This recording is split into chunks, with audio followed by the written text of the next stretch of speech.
পাশাপাশি আমরা রাজ্য সরকার আমাদের এই যে ভারতবর্ষের যে কোনো স্টেটে আমাদের আইএনসি যারা আছে আমরা সবসময় প্রশাসনকে করোনা ভ্যাকসিনের ব্যাপারে আমরা সাহায্য করে দেব। ইভেন আপনার ডিস্ট্রিক্টের আন্ডারে পার্টিকুলার যদি আমাদের যদি কোনোখানে যেতে হয় করোনা যোদ্ধা হিসাবে আমরা যেতে রাজি। এই হলো আমাদের বক্তব্য। ঠিক আছে, মেমোরেন্ডামটা পেয়েছেন তো এটা রাখেন ওই কপিটা আমরা আমাদের নিয়ে যাই। হ্যাঁ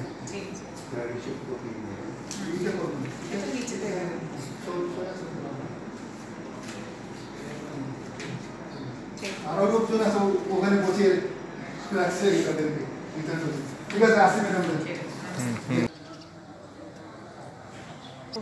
ভারতবর্ষে 140 কোটি লোকের মধ্যে জানুয়ারি মাসের 21 তারিখ অবধি 39 কোটি ভ্যাকসিন কেনা হয়েছে এই মোদি গভর্নমেন্ট।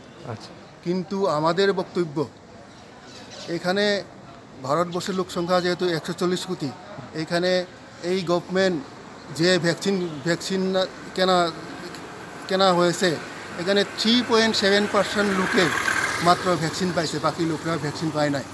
এই কারণে আমাদের দাবি ডিসেম্বর 21-এর মধ্যে 140 কোটি ভ্যাকসিন কেন্দ্র সরকারকে আনতে হবে এবং 18 বছরের ঊর্ধ্বে যারা আছে সবাই যাতে ভ্যাকসিন পায়।